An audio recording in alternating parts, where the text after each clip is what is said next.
How's it going, everyone? Welcome to Friday Night Draft League. Tonight we'll be commentating on the match between the Lansing Leafeons versus the Riolu Rangers. And right before we head into that commentary, I'm going to go ahead and put my prediction in. Just because I know the two teams, one of them I've already battled this season, I'm going to go ahead and say that I think the Lansing Leafeons will go ahead and take this. They, as a coach, Kyogre Kawhi is very, very, very intelligent. And very strategic and knows how to find ways to make the team work. I think the team is very undervalued at a face value, like at first glance, of course. Landorus with Dialga together, and then you have a Braviary and an Ursaring in there, Indeedee for redirection. All those almost on their own are kind of threatful.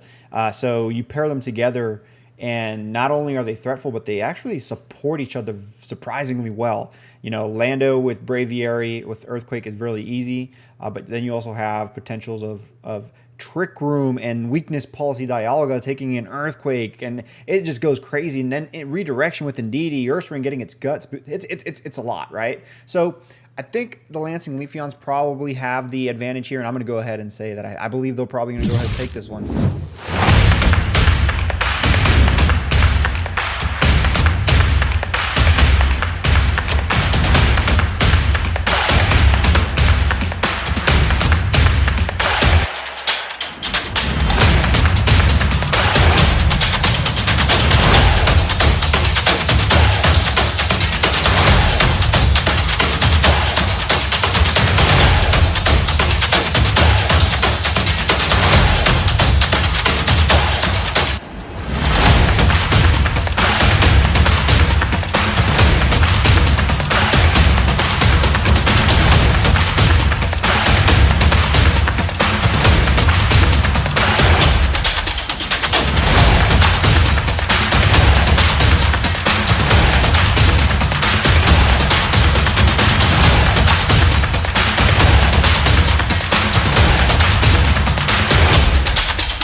What is up, beautiful people? I am Salo, and welcome to Superior VGC, where we have a very nice treat for you guys. This is the second week, and this is our featured match. We're going to have the Lansing Leafeons, coached by Coach Nick or Kyogre Kawhi, and they will be facing my good friend Vache, who is the coach of the Riolu Rangers. We are seeing a preview of both teams here. And on one side, we're going to have the Dialga with the Hisuian Braviary, the Landoros, Mama Bear, I love that nickname, Mama Bear the Maid, and Frostbite the Articuno. And on the other side, on Vache's side, we're going to have Sashian, we're going to have the Overquill, Misdreavus, Walking Wake, the Hisuian Decidueye, and Gothorita. So I expect a very nice match here. I am a big fan of both of these coaches. Nick is the runner-up from Season 1, and Vache hasn't had a lot of activity on the Draft League side of things, but he did win ABL Minors when we went ahead and had that. So now off the start, we have the Overquill, and we have the Misdreavus. So interesting start here from Vache. He's going to have Dialga and Articuno setting up the pressure. The Intimidate is not going to be a factor here, since both of the Pokemon on the Lansing Leafeon side are going to be special attackers. So I am expecting Misdreavus. I think Misdreavus can set up Trick Room. We see that Articuno can set up the Tailwind, so that is a good option there. Nick is thinking about it. And I think the Dialga, yeah, he's going over those possible changes, because I remember from week 1, what Vache did is that Overquill had an Assault Vest. So I'm not sure if he is going to go for that. We see Nick here thinking about what he wants to do. It's important for the coaches always to use all of the time that they have to pick their move, because a lot of different things can happen here. So we see that he's going on the offensive. Vache there withdrawing the Overquill, and it's going to be into the Goth. So this Goth, I'm pretty sure it's going to have an Eviolite. So here comes the Flash Cannon from Dialga. Goth tanking that like a champ, but we have a Perish Trap situation. Oh my god, Vache coming here with the cheeky strat. So we have a Freeze Dry going on, doubling into that slot, and the Goth is probably going to have a hard time living all those 3 turns that it's going to take for the Perish Trap strategy to take effect. So this Thirst Trap strategy is something that I definitely was not expecting to see. I know that it's possible to pull it off, but it's really hard. It's a hard strategy to master and to play effectively. Because now what Nick has to do here is just go for broke and try to get rid of that Goth with the Shadow Tag so that he doesn't have both of his Pokemon dying to the Perish Song. Of course, we're going to have the Goth using Fake Out, which is going to take out one turn of that Dialga's time. But here comes another Freeze Dry, and that crit was, it's going to be a kind of important because now the Goth is very low on health, but we did see the Trick Room. So now Trick Room is up, and now that means that both of the Pokemon on Vasha's side are going to be moving first. Now the thing is that this Goth is almost out.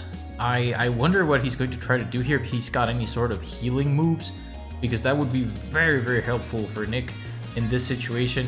And also the fact that Vasha can now move first here is going to be very important, as we see Nick thinking about what he wants to do. He could take off the Trick Room as well. We see there in the options that Nick does have Trick Room himself, so if he wants to get rid of it. Now the thing there is if he actually wants to waste a turn, quote-unquote waste a turn in getting rid of it, because that Perish count is going down.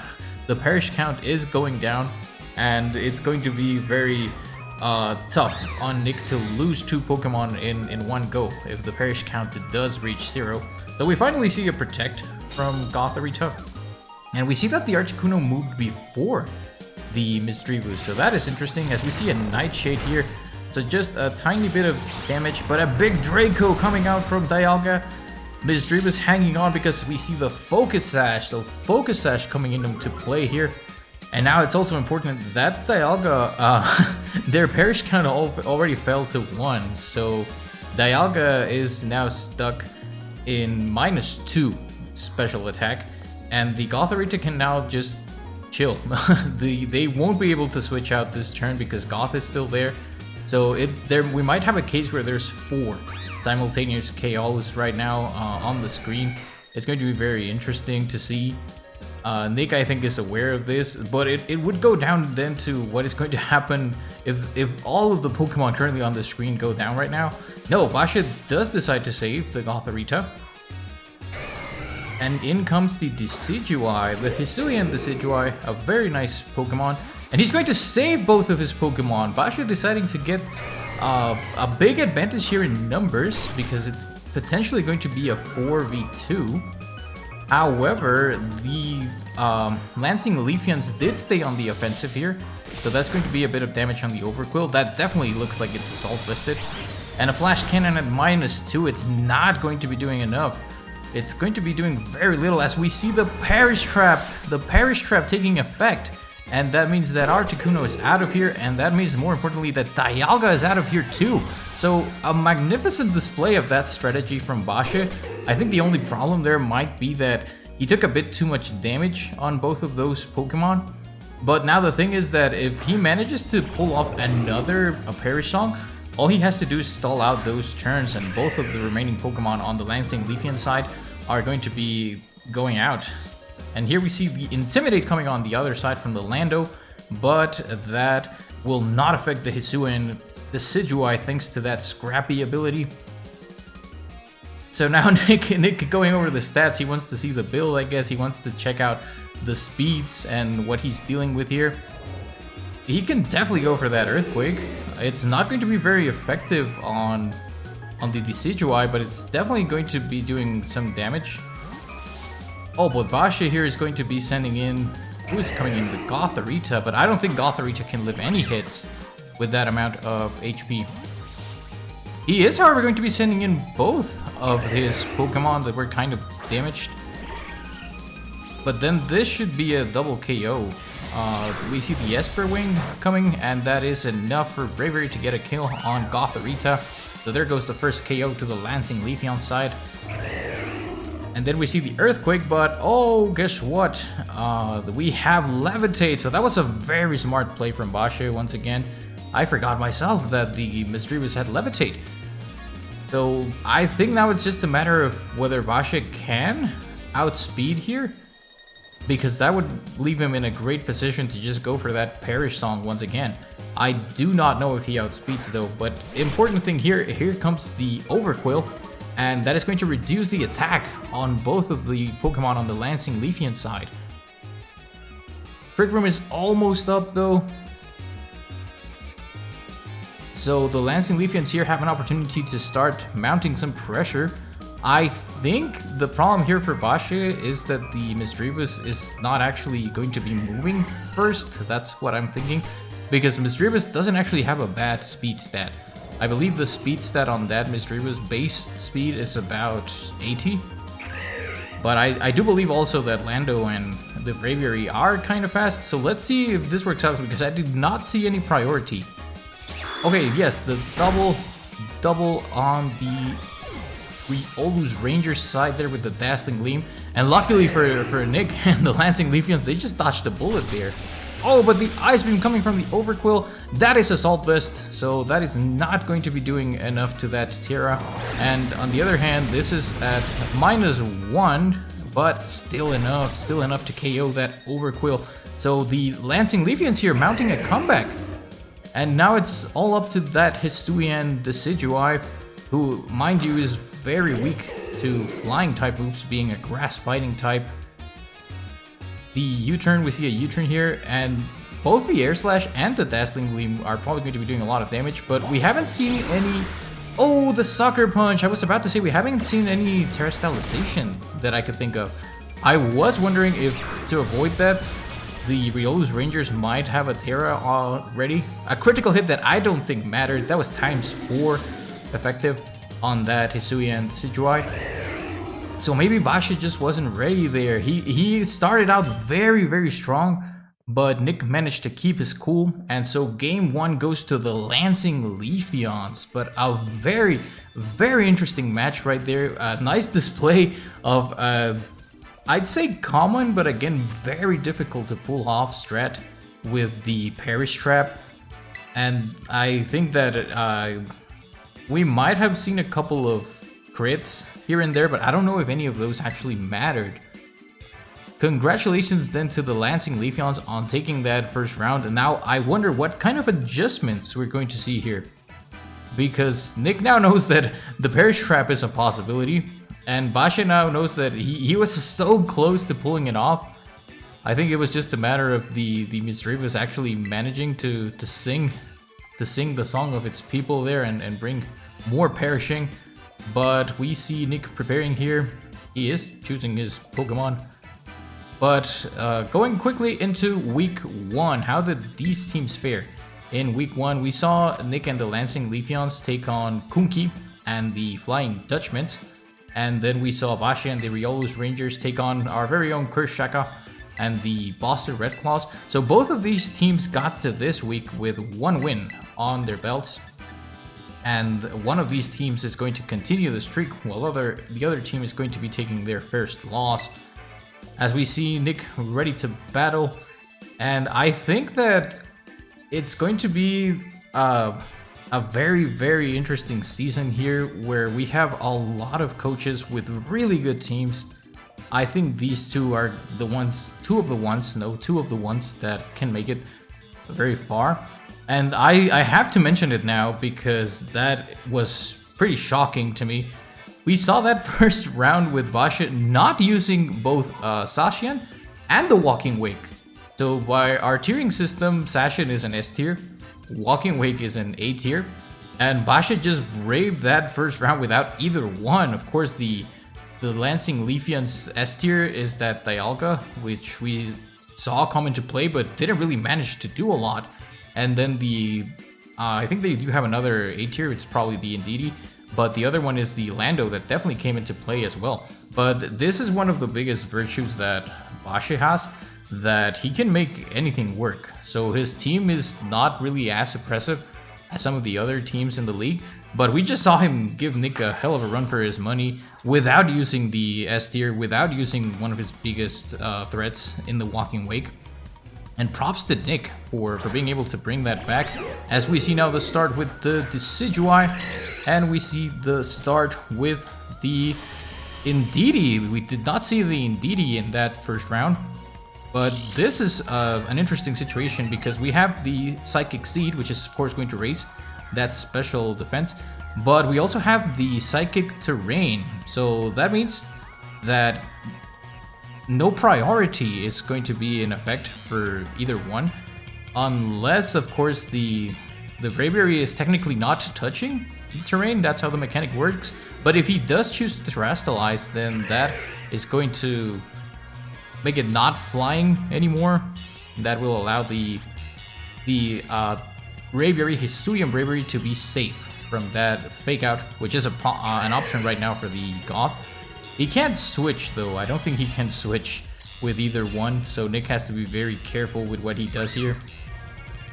He's probably just going to target that Decidueye because it's sitting there pretty with that weakness to flying, a strong weakness to flying. As we see, ow, and I called it! Okay, so yeah, the Goth is going to just, oh, nice crit there, nice crit. The Goth is just going to fake out, keep that Decidueye safe. And then the double flinch, ooh, okay, so that was a very, very nice turn for Vasha there because he got the crit with the Decidueye. That's probably a crit build, and triple arrows is a move that has a high chance to crit. But we also saw the flinch there, so that already puts Nick into kind of a difficult situation. Nick is definitely capable of managing the strats here and trying to come back from that, but very solid start for Vasha and the Riolu's Rangers. As we see now that he could either try to take advantage of the terrain and try to hit a psychic type move, or he could just go for we see a lot of different options there from the Bravery. We do have also the redirection. We can see there that the Indeedee is carrying the follow me, but no, Nick here is thinking about it. I think he's trying to just set up Trick Room now. Vasha is going to take out the Decidueye. He's not going to put it in any danger. And here comes the Walking Wake. I love that Pokemon. Walking Wake is so good and it's so cool. As we see the Proto-Synthesis activated by the Booster Energy. Oh no, but I think I know what's going to happen here. We do see the Terra, and we do see the Terra into Psychic. So Psychic Terrain, Psychic Terra on a Pokemon that already had some Psychic power to it. So here comes the Esper Wing signature move of the Hisuian Bravery. And oh my god, another crit! Another crit, and that's just going to Oko. One hit KO on the Walking Wake. Well, we see a foul play here that is going to be enough to take out the Indeedee. So 1 KO per side. But if I'm the Riolu's Rangers here, I think it matters way more to lose that Walking Wake before it got a chance to do anything, rather than just lose the Indeedee. So Vasha started out with a very lucky turn, and then Nick was able to just reverse it with that massive hit from the Esper Wing. Now we're going to have Zacian here with the ability, a nice ability, but on the other hand we have the Intimidate, but oh, the Clear Amulet! Clear Amulet on the Zacian, allowing it to keep that +1 in attack that it gets thanks to its ability, and not being affected by the Intimidate, so that is important here. However, I'm not sure what Vasha might be carrying on that Zacian. We know that Nick is unable to switch because of the Shadow Tag once again on the Goth, but it's going to be a matter here of who can hit harder. A U-turn is going to allow him to switch if he does decide to do that. But Zacian is always a big threat, and knowing that Nick wasn't able to lower the attack using the Intimidate makes that Zacian really scary right now. The only way that it would be scarier is if it was the ground version, but of course it's not part of the league at the moment. Oh, and we do see a good call there from Nick, protecting on that side. So the Zacian is going to hit into that protect. The U-turn is going to do pretty decent damage on the Goth, considering that is definitely an Eviolite Goth. And that is one way to get the Terra out of there. So here comes the Dialga. And of course, Dialga is probably one of the more interesting options here for Nick in terms of dealing with that Zacian, because Steel against Fairy. And both of the attacks from the Riolu's Rangers actually went into that Protect. So that was another very good turn there for Nick, who is probably... Oh, he tried to switch out. No, Nick, no, you can't do that. The Shadow Stag's still in effect. And we do see that the Riolu's Rangers do still have the Decidueye in the back, but right now the main offensive threat is going to be that Zacian. And it's going to be very important to see how that matchup directly, the Zacian against the Dialga, is going to play out, as we do see a Terra on that Zacian, and this is a Terra Steel, so a very good defensive option for Zacian, as he's no longer going to be weak to that Flash Cannon, and he's also not going to be weak to, he's going to be taking less damage from Psychic as well. The Iron Head going into the flinch. Oh, the flinch! Of course, a flinch right there on the Esper, and the Goth is going to be able to pick up a KO there, so doubling down again into that slot. Bashi is going to take that KO. And pretty interesting now that Nick goes for the Trick Room, because I would believe that under Trick Room, the Goth is going to be the one with the advantage. The Zacian is definitely not, so Nick, I'm pretty sure that Nick is just planning for that. Once again, the Intimidate, but the big factor here is that Lando is now going to be able to outspeed the Zacian. And Lando has a nice ground stab, possibly with the Earthquake, pairing up with the Telepathy on the Dialga, is what I'm thinking here. And yeah, so that means that Nick's just going to be able to go right for that Earthquake and not worry about it. As we're going to see a Flash Cannon. Yes, Zacian is definitely going to protect. So Bash is probably here just going to go for a good old foul play. But I don't think that Goth is living the Earthquake though. So Zacian able to protect, but the Trick Room is still up. And yes, of course, we see a great synergy there between the Dialga and the Lando for the Lansing Leafeons, able to take out that Goth. And now that disadvantage that I mentioned about the Trick Room and the Goth, that is gone now. So we have a 2v2, and this is getting pretty excited, folks. We see that Nick, he just does not have a reason not to go for that Earthquake. And on the other hand, I don't know, I think that the Decidueye is still going to be moving first here. But I don't think the Decidueye is strong enough to be able to take out that Lando, and that Lando is going to be doing a lot of damage. As we see the triple arrows, ooh, just barely not enough. Barely not enough, as the Lansing Leafeons here are going to double down. Another crit, oh my god, so these crits are going crazy right now. We saw the crits, we saw the Dialga barely hanging on. Oh, but that is going to do it. I was thinking about that. Another crit! I don't know if that mattered. I think that might have mattered. Lando is very, very strong, but Zacian can be kind of bulky. But crits flying around everywhere, and this now leaves the Riolu's Rangers on the wrong side of a 2v1. Now the thing is that the Decidueye does resist. The Decidueye does resist the Earthquake, so I wonder what is going to be the play here for Nick. We see he's definitely thinking about it. The Decidueye does have the Grass type as well, as we see the Protect come out, but Lando is a good ground type, but it's also neutral to Grass. So here comes the triple arrows, and no, right into the Protect again. And Nick has been doing a really, really good job with those Protects. We see a U-turn that does some decent damage. But I don't see anything in Lando's moveset that can do a lot to that Decidueye. So that's what Bash is just trying to clean out the Dialga. And then once the Trick Room is up, then Lando is going to be moving before the Decidueye. The Decidueye, I think, has a base speed stat of like 60, about 61 if I'm not mistaken.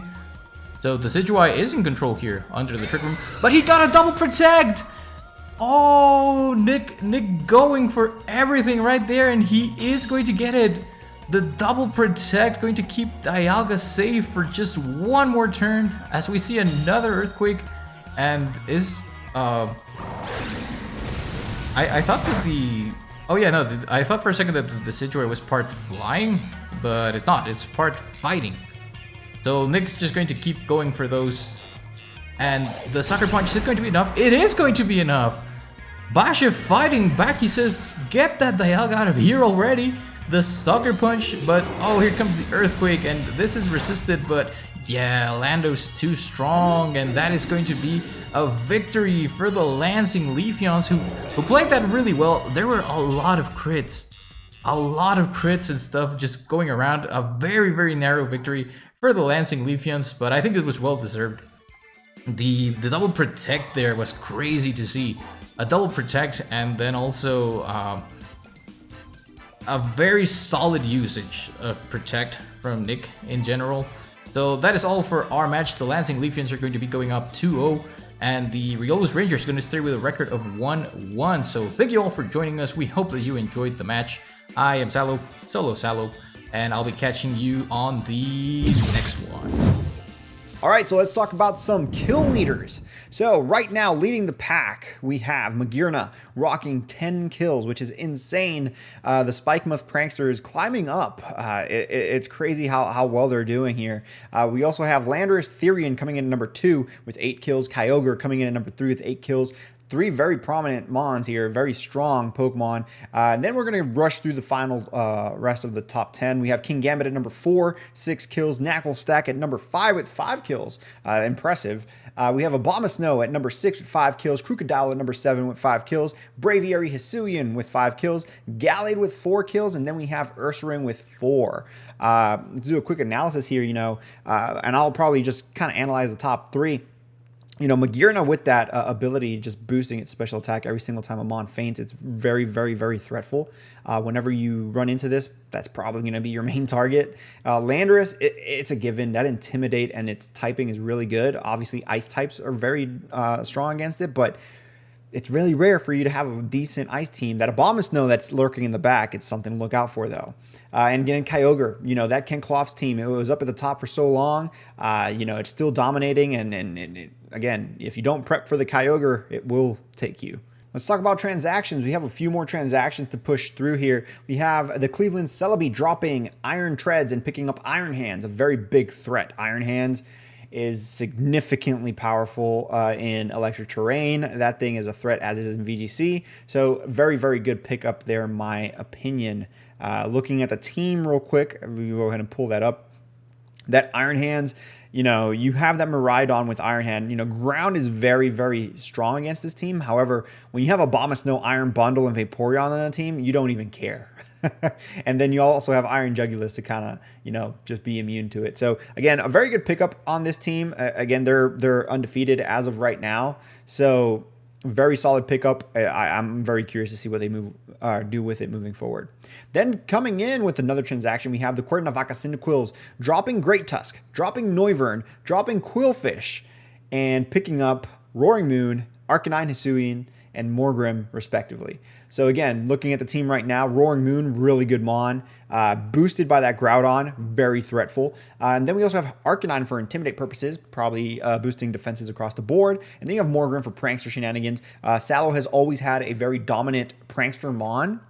This was the one season that, at first glance at the draft, they did not go out and pursue drafting one. So having Morgrim kind of sets them back. I think last season they had Murkrow. The season before that they had Sableye. So again, the Cuernavaca Cyndaquils probably going back to regular form here with that Morgrim pick. I'm most interested in the Morgrim pick just because we know that Prankster is such an important ability for this coach specifically. So I'd be interested to see if, because of this pickup, now they start swapping things around and becoming a more dominant threat in the league. And then finally, we have Kyogre Kuwai, the Lansing Leafeons, dropping Articuno, picking Typhlosion back up. They just did a 1-week swap, it seems like. So again, their team reverts back to post-draft. And again, very good pickup. Typhlosion was always good. So, I guess the Lansing Leafeons are back to original setup. So let's talk about the current standings. Right now, we have, in the Orange Division, the Flying Dutchman's leading the pack with 3 wins, 3 losses, 17 kills, 18 deaths. Then following them, we have the Riolu's Rangers at 2 wins, 2 losses, 17 kills, 13 deaths. Or 13 kills, 13 deaths, sorry. Then we have the Seattle Sandstorm rocking 2 wins, 2 losses, 9 kills, 13 deaths. They picked up their win. They're coming back. They have that Koraidon, so that's something to look forward to. We have the Cuernavaca Cyndaquils coming in at number 4 for the Orange Division with 1 win, 4 losses, 9 kills, 19 deaths. Again, they just picked up the Morgrim, so they might be looking to turn things around. The Little Rock Lucarios pick up another loss, so they're 0-4 with 5 kills and 16 deaths. They're at the bottom of the pack in the orange division. It'll be interesting to see if the Little Rock Lucarios start turning things around as the season progresses. Moving to the Violet Division, we have 2 undefeated teams. We have the Cleveland Celebi with 4 wins, 0 losses, 16 kills, 6 deaths. We have the Spike Muff Pranksters, 4 wins, 0 losses, 14 kills, 4 deaths. Again, those two are very dominant right now. Then we have the Lansing Leafeons, 4 wins, 1 loss, 18 kills, 12 deaths. Then we have the Kent Cloths dropping a lot. They're down to 4th place. This Violet Division is fierce. The Kent Cloths rocking 2 wins, 2 losses, 12 kills, 8 deaths. And then we have the Boston Red Claws, my own team here. 0 wins, 4 losses, 6 kills, 16 deaths. Will I get a win? We don't know.